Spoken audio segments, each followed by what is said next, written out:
ವಿಜಯನಗರದಲ್ಲಿ ಬೆಳೆ ಏನು ಕೃಷಿ ಬೆಳೆದಿದ್ದಾರೆ ಅಲ್ಲಿ ಮಳೆ ನಿರಂತರವಾಗಿ ಸುರಿದಿದ್ದರಿಂದಾಗಿ ಬೆಳೆಗಳೆಲ್ಲವೂ ಕೂಡ ನಾಶ ಆಗಿದೆ. ಬೆಳೆಗಳಿಗೆ ನುಗ್ಗಿದ ಮಳೆ ನೀರು ತಡರಾತ್ರಿ ಸುರಿದಂಥ ಭಾರೀ ಮಳೆಗೆ ಈ ಅವಾಂತರ ಸೃಷ್ಟಿಯಾಗಿದೆ. ಮಳೆಗೆ ರಾಯರಕೆರೆ ಪ್ರದೇಶ ಜಲಾವೃತವಾಗಿದೆ. ವಿಜಯನಗರ ಜಿಲ್ಲೆ ಹೊಸಪೇಟೆಯ ರಾಯರಕೆರೆ ಪ್ರದೇಶ ಸಂಡೂರು ಭಾಗದಲ್ಲಿ ಉತ್ತಮವಾಗಿ ಮಳೆ ವಿಪರೀತ ಆಗಿತ್ತು. ಬೆಳೆ ಕೂಡ ಚೆನ್ನಾಗಿ ಬಂದಿತ್ತು. ಆದರೆ ಈ ಮಳೆ ಆ ಬೆಳೆಯನ್ನೆಲ್ಲವನ್ನು ನಾಶ ಮಾಡಿ ಹಾಕಿದೆ. ಹೊಲಕ್ಕೆ ನೀರು ನುಗ್ಗಿದ್ರಿಂದಾಗಿ ಕೃಷಿ ಭೂಮಿ ಎಲ್ಲವೂ ಕೂಡ ನಾಶ ಆಗಿದೆ. ಹಳ್ಳ ಕೊಳ್ಳಗಳೆಲ್ಲವೂ ಕೂಡ ತುಂಬಿ ಹರಿತಾ ಇದೆ.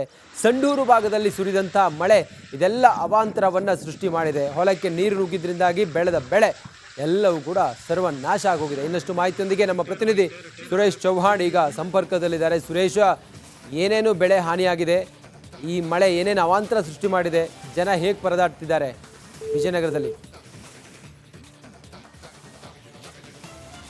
ಸಂಪರ್ಕ ಕಡಿತ ಆಗಿದೆ, ಮತ್ತೆ ಸಂಪರ್ಕ ಮಾಡೋಣ. ನಮ್ಮ ಪ್ರತಿನಿಧಿ ಸುರೇಶ್ ಚೌಹಾಣ್ ಅವರನ್ನ ನೋಡಿ. ಹೊಲಕ್ಕೆ ನೀರು ನುಗ್ಗಿ ಹೊಲದಲ್ಲಿ ಸಂಪೂರ್ಣವಾಗಿ ನೀರೇ ಆವರಿಸಿಕೊಂಡು ಯಾವುದು ನೆಲ, ಯಾವುದು ಗದ್ದೆ, ಯಾವುದು ರಸ್ತೆ, ಯಾವುದು ಹಳ್ಳ ಕೊಳ್ಳ ಅಂಥೇಳಿ ಗುರುತಿಸಲಾಗದಷ್ಟು ನೀರು ತುಂಬಿಕೊಂಡಿದೆ. ಇದು ವಿಜಯನಗರದಲ್ಲಿ ಕೃಷಿ ಭೂಮಿ ಎಲ್ಲವೂ ಕೂಡ ಸರ್ವನಾಶ ಆಗಿ ಹೋಗಿದೆ. ಉತ್ತಮವಾಗಿ ಮಳೆ ಆಗಿತ್ತು, ಹಾಗಾಗಿ ಒಳ್ಳೆ ಬೆಳೆ ಕೂಡ ಬಂದಿತ್ತು ಈ ಬಾರಿ. ಆದರೆ ಈಗ ಸುರಿದಂಥ ಮಳೆ ಇದೆಯಲ್ಲ, ಅವೆಲ್ಲವನ್ನು ಕೂಡ ನಾಶ ಮಾಡಾಕಿದೆ. ರಸ್ತೆಗಳೆಲ್ಲವೂ ಕೂಡ ನೀರು ತುಂಬಿಕೊಂಡಿರೋದ್ರಿಂದಾಗಿ ಓಡಾಟಕ್ಕೂ ಕೂಡ ತೊಂದರೆ ಆಗಿದೆ. ಮತ್ತೆ ಸಂಪರ್ಕದಲ್ಲಿದ್ದಾರೆ ಸುರೇಶ್ ಚೌಹಾಣ್. ಸುರೇಶ್ ಚೌಹಾಣ್, ವಿಜಯನಗರದ ಯಾವ್ಯಾವ ಭಾಗದಲ್ಲಿ ಮಳೆ ಹಾನಿ ಮಾಡಿದೆ, ರೈತರು ಹೇಗೆ ಪರದಾಡ್ತಾ ಇದ್ದಾರೆ, ಬೆಳೆ ಎಷ್ಟು ನಾಶ ಆಗಿದೆ? ಖಂಡಿತವಾಗ್ಲೂ ರಂಜಿತ್, ಏನು ನಿನ್ನೆ ತಡರಾತ್ರಿ ಸುರಿದಂತ ಮಳೆಯಿಂದಾಗಿ ರಾಯರಕೆರೆ ಪ್ರದೇಶ, ಜಮುನಾತಳಿ ಪ್ರದೇಶ ಮತ್ತು ಆ ಭಾಗದ ಕಲ್ಲಳ್ಳಿ ಭಾಗದ ರೈತರ ಜಮೀನುಗಳಿಗೆ ನೀರು ನುಗ್ಗಿರ್ತಕ್ಕಂಥದ್ದು. ಇನ್ನೊಂದ್ ಕಡೆ ಕೂಡ್ಲಿಗೆ ದೊಡ್ಡ ಕೆರೆ ಕೋಡಿ ಕೂಡ ಬಿದ್ದಿರ್ತಕ್ಕಂಥದ್ದು.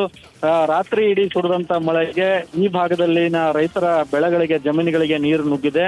ಏನು ಬೆಳೆಗಳು ಇನ್ನು ಸ್ವಲ್ಪ ದಿನಗಳಲ್ಲೇ ಕಟಾವನ್ನ ಮಾಡ್ತಕ್ಕಂಥ ಸಂದರ್ಭ. ಕಬ್ಬಾಗಿರ್ಬೋದು, ಅದರ ಜೊತೆಗೆ ಭತ್ತ ಆಗಿರ್ಬೋದು, ಬೇರೆ ಬೇರೆ ಬೆಳೆಗಳಿಗೆ ನೀರು ನುಗ್ಗಿರ್ತಕ್ಕಂಥದ್ದು ಗಮನಿಸಬಹುದು.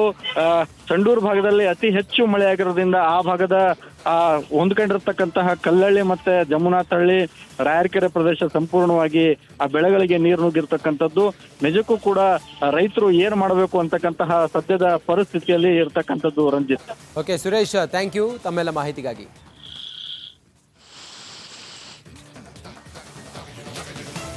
ಬೀದರ್, ಕೊಪ್ಪಳ ಮಾತ್ರ ಅಲ್ಲ, ಚಿತ್ರದುರ್ಗದಲ್ಲೂ ಕೂಡ ವಿಪರೀತ ಮಳೆಯಾಗಿದೆ. ತಡರಾತ್ರಿ ಸುರಿದಂಥ ಮಳೆಯ ಆರ್ಭಟಕ್ಕೆ ಹಳ್ಳ ಕೊಳ್ಳಗಳೆಲ್ಲವೂ ಕೂಡ ತುಂಬಿ ಹರಿತಾ ಇದೆ. ಭಾರೀ ಮಳೆಗೆ ಜಿನಗಿ ಹಳ್ಳ ತುಂಬಿ ಹರಿತಾ ಇದೆ. ಚಳ್ಳಕೆರೆ ತಾಲೂಕಿನ ದೇವರಹಳ್ಳಿ ಬಳಿಯ ಹಳ್ಳ ಭರ್ತಿಯಾಗಿದೆ.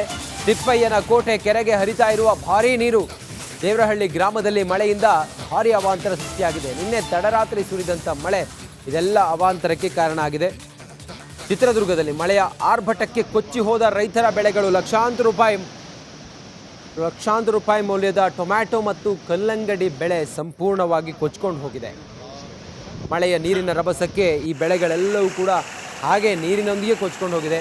ಬೆಳೆ ಹಾನಿಯಿಂದ ಸಂಕಷ್ಟಕ್ಕೆ ಅನ್ನದಾತರು ಸಿಲುಕಿದ್ದಾರೆ. ಗ್ರಾಮದ ಯಶೋದಮ್ಮ ಎಂಬುವರ ಮನೆ ಮುಂಭಾಗದ ಬಾವಿ ಕುಸಿತ ಆಗಿದೆ. ಅದೃಷ್ಟವಶಾತ್ ಭಾರಿ ಅನಾಹುತ ತಪ್ಪಿದೆ. ಮತ್ತೊಂದು ಕಡೆ ಭರ್ತಿ ಮಳೆಯಿಂದ ತುಂಬಿ ಹರಿತಾ ಇವೆ ದೊಡ್ಡೇರಿ ಗ್ರಾಮದ ಹಳ್ಳ. ಯಾವುದು ಹಳ್ಳ, ಯಾವುದು ಕೊಳ್ಳ, ಯಾವುದು ನದಿ, ಯಾವುದು ಕೂಡ ಗುರುತಿಸ್ಲಿಕ್ಕೆ ಆಗ್ತಾ ಇಲ್ಲ. ಆ ಮಟ್ಟಿಗೆ ನಿನ್ನೆ ತಡರಾತ್ರಿ ಸುರಿದಂಥ ಮಳೆ ಅವಾಂತರ ಸೃಷ್ಟಿ ಮಾಡಿದೆ. ಅದ್ರ ಜೊತೆಗೆ ಜನ ಪರದಾಡ್ತಾ ಇದ್ದಾರೆ. ರಸ್ತೆಗಳ ಮೇಲೆಲ್ಲ ನೀರು ತುಂಬಿ ಹರಿತಾ ಇದೆ. ಕೃಷಿ ಭೂಮಿ ಎಲ್ಲವೂ ಕೂಡ ನೀರಿನಿಂದ ಆವರಿಸಿಕೊಂಡಿದೆ.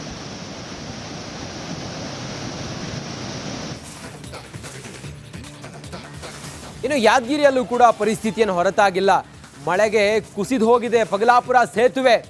ಯಾದಗಿರಿ ಪಗಲಾಪುರ ಬಳಿ ಹಳ್ಳದ ಕಿರು ಸೇತುವೆ ಕುಸಿತ ಆಗಿದೆ. ಪಗಲಾಪುರದಿಂದ ಯಾದಗಿರಿಗೆ ಸಂಪರ್ಕವನ್ನು ಕಲ್ಪಿಸುವ ಕಿರು ಸೇತುವೆ ಇದು. ಈ ಸೇತುವೆ ಕಾಯಕಲ್ಪ ಮಾಡುವಷ್ಟರಲ್ಲೇ ಮತ್ತೊಮ್ಮೆ ಈಗ ಕುಸಿದು ಹೋಗಿದೆ. ಕಿರು ಸೇತುವೆ ಕುಸಿತ ಆಗಿದ್ದರಿಂದಾಗಿ ವಾಹನ ಸಂಚಾರ ಸಂಪೂರ್ಣವಾಗಿ ಬಂದ್ ಆಗಿದೆ. ನೋಡಿ, ಬದಲಾಪುರದ ಸೇತುವೆ, ಕಿರು ಸೇತುವೆ ಮಳೆಯ ಆರ್ಭಟಕ್ಕೆ ಕೊಚ್ಕೊಂಡು ಹೋಗಿದೆ.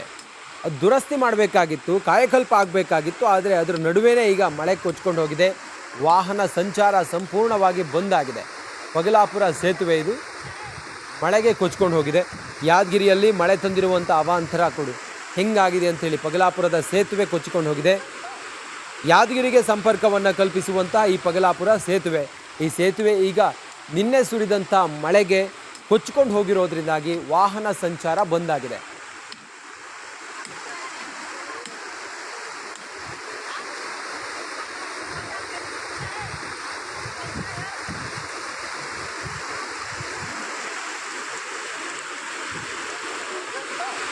ಪಗಲಾಪುರ ಮತ್ತು ಯಾದಗಿರಿಗೆ ಸಂಪರ್ಕವನ್ನು ಕಲ್ಪಿಸುವಂಥ ಪಗಲಾಪುರ ಕಿರು ಸೇತುವೆ ನಿನ್ನೆ ತಡರಾತ್ರಿ ಸುರಿದಂಥ ಭಾರೀ ಮಳೆಗೆ ಈ ಸೇತುವೆ ಕೊಚ್ಚಿಕೊಂಡು ಹೋಗಿದೆ. ಮೊದಲೇ ದುರಸ್ತಿ ಆಗಬೇಕಾಗಿತ್ತು, ಆದರೆ ಕಾಯಕಲ್ಪ ಆಗುವ ಮೊದಲೇ ಈ ಸೇತುವೆ ಈಗ ಕೊಚ್ಚಿಕೊಂಡು ಹೋಗಿದ್ದು ಯಾದಗಿರಿ ಮತ್ತು ಪಗಲಾಪುರ ಸಂಪರ್ಕವೇ ಕಡಿತ ಆಗಿದೆ.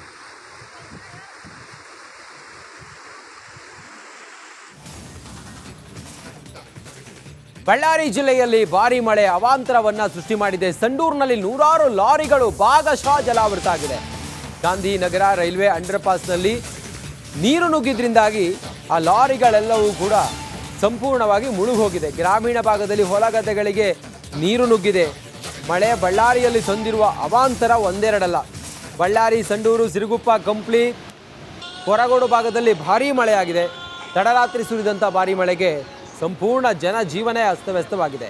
ಬೆಳಿಗ್ಗೆ ಕಡಿಮೆ ಆಗಿರುವ ಮಳೆ, ಆದರೆ ರಾತ್ರಿ ಸುರಿದ ಮಳೆ ಏನೇನು ಮಾಡಿತ್ತು, ಏನೇನು ಅವಾಂತರ ಸೃಷ್ಟಿ ಮಾಡಿತ್ತು ಅನ್ನೋದನ್ನು ನೀವೀಗ ನೋಡ್ತಾ ಇದ್ದೀರಲ್ಲ, ಎಲ್ಲವೂ ಕೂಡ ನೀರು ತುಂಬಿಕೊಂಡಿದೆ. ಕೊಂಚ ಪ್ರಮಾಣದಲ್ಲಿ ಈಗ ಮಳೆ ಕಡಿಮೆ ಆಗಿದ್ದರಿಂದಾಗಿ ನೀರಿನ ಮಟ್ಟವು ಸ್ವಲ್ಪ ಕಡಿಮೆ ಆಗಿದೆ, ತಗ್ಗಿದೆ ಅನ್ನೋದ್ರ ಬಗ್ಗೆ ಮಾಹಿತಿ ಲಭ್ಯ ಆಗ್ತಾ ಇದೆ. ತಗ್ಗು ಪ್ರದೇಶದತ್ತ ಈಗ ನೀರು ಹರಿದು ಹೋಗಿದೆ. ಸ್ವಲ್ಪ ಈಗ ನೀರೇನು ತುಂಬಿಕೊಂಡಿತ್ತು ರಾತ್ರಿ ಅಲ್ಲ, ಅದೆಲ್ಲ ಸ್ವಲ್ಪ ತಗ್ಗಿದೆ ಅನ್ನೋದ್ರ ಬಗ್ಗೆ ಈ ಹೊತ್ತಿಗೆ ಮಾಹಿತಿ ಲಭ್ಯ ಆಗ್ತಾ ಇದೆ. ಗಾಂಧಿನಗರದ ರೈಲ್ವೆ ಅಂಡರ್ ಪಾಸ್ನಲ್ಲಿ ನೀರು ನುಗ್ಗಿದ್ರಿಂದಾಗಿ ಎಲ್ಲವೂ ಕೂಡ ಮುಳುಗೋಗಿತ್ತು. ಇನ್ನಷ್ಟು ಮಾಹಿತಿಯೊಂದಿಗೆ ನಮ್ಮ ಬಳ್ಳಾರಿಯ ಪ್ರತಿನಿಧಿ ರೇಣುಕಾರಾಧ್ಯ ಈಗ ನೇರ ಸಂಪರ್ಕದಲ್ಲಿ ಜಾಯ್ನ್ ಆಗಿದ್ದಾರೆ. ರೇಣುಕಾರಾಧ್ಯ, ಮಳೆ ನಿನ್ನೆ ತಡರಾತ್ರಿ ಎಲ್ಲೆಲ್ಲಿ ಏನೇನು ಅವಾಂತರ ಸೃಷ್ಟಿ ಮಾಡಿದೆ, ಇವತ್ತು ಕೂಡ ಮಳೆ ಏನಾದರೂ ಬಿಟ್ಟು ಬಿಡದೆ ಬರ್ತಾ ಇದೆಯಾ? ಹೇಗಿದೆ ಈಗ ಬಳ್ಳಾರಿಯಲ್ಲಿ ಮಳೆ?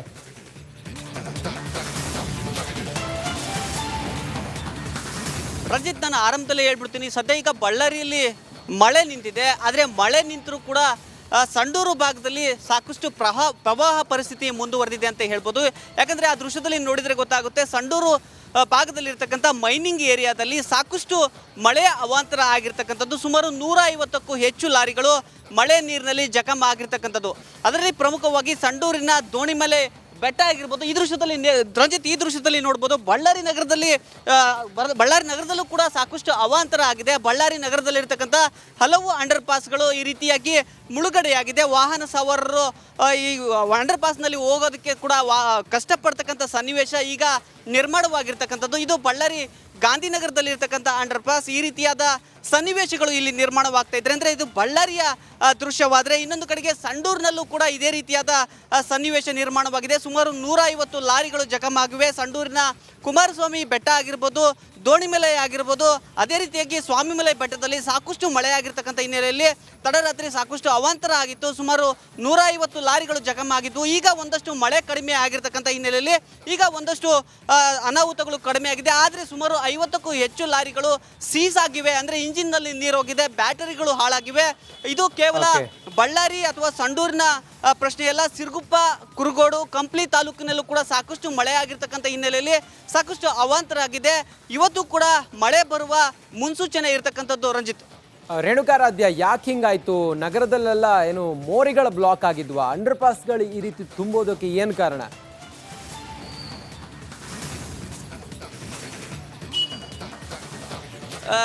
ರಂಜಿತ್, ಇಲ್ಲಿ ಪ್ರಮುಖವಾಗಿ ನಗರದಲ್ಲಿ ಈ ರೀತಿಯಾಗಿ ಯಾಕೆ ಆಗುತ್ತೆ ಅಂದರೆ ನೋಡ್ಬೋದು ದೃಶ್ಯದಲ್ಲಿ ಮಳೆ ಬೆಳಗ್ಗೆ 5 ಗಂಟೆಗೆ ನಿಂತಿದ್ರು ಕೂಡ ಇಲ್ಲಿವರೆಗೂ ಕೂಡ ಅಂಡರ್ ಪಾಸ್ನಲ್ಲಿ ನೀರು ಹೋಗಿಲ್ಲ. ಇದಕ್ಕೆ ಪ್ರಮುಖ ಕಾರಣ ಏನು ಅಂದರೆ ಇವುಗಳನ್ನು ಸರಿಯಾಗಿ ನಿರ್ವಹಣೆ ಮಾಡ್ತಾ ಇಲ್ಲ. ಯಾಕಂದರೆ ಈ ರೀತಿಯಾದ ಅಂಡರ್ ಪಾಸ್ಗಳಿಗೆ ಪ್ರತ್ಯೇಕವಾಗಿ ಮೋಟರ್ಗಳನ್ನು ಅಳವಡಿಕೆ ಮಾಡಿ ನೀರು ಬಂದಾಗ ಅದನ್ನು ಹೊರ ಹಾಕಬೇಕು. ಆದರೆ